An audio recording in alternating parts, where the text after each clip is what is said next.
and welcome to a video on subtracting fractions. So I wanted to mix things up a little bit. We got an example of subtracting mixed numbers with fractions. We're going to look at how do we do 2 and 2/5 minus 3 and 7/8.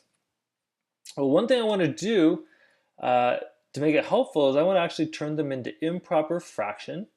Again, that way I'm not dealing with mixed numbers as much. And then I want to find common denominators. I want to find the same size fraction so that when I subtract them together, it works out just fine. So here we go. Let's first turn them into mixed numbers. Now, before we dive into that, you may notice 2 and 2/5, 3 and 7/8 is actually a bigger number than 2 and 2/5. So I'm going to be looking for a negative solution once I finally solve this thing out, once I finally compute this thing out. So it's good to kind of keep in your mind, get a good estimate of what we have going on here. But let's do the first step here. I want to get improper fractions.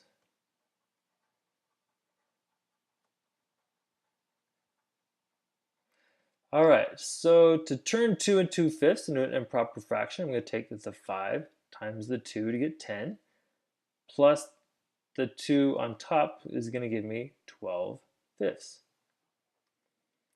Subtracting from that, 8 times 3 is 24, plus the 7 is going to be 31/8.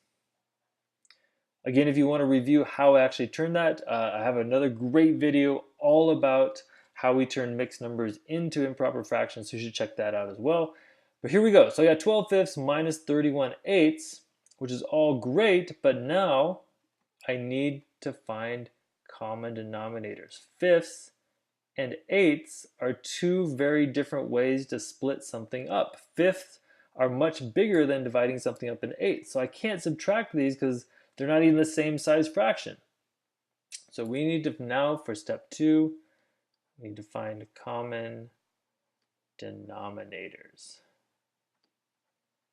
This is usually the part that trips people up or that they forget when they're actually working on this stuff. So 5 and 8, I need to find a multiple of 5 and 8 they both go into. 40 is the smallest multiple. So I want to find similar fractions. 12 over 5, I want to change it into something out of 40.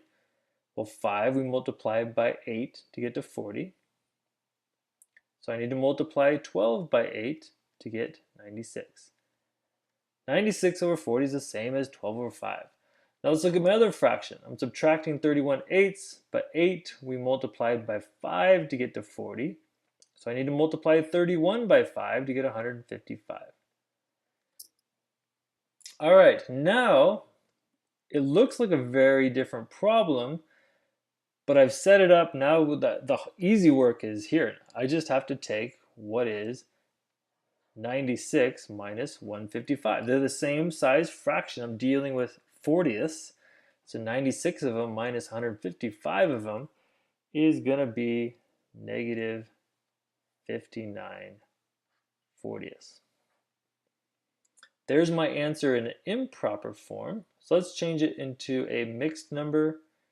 40 goes into 59 one time, and there's 19 left over. So my answer is negative 19/40. That is what 2 and 2/5 minus 3 and 7/8 is equal to.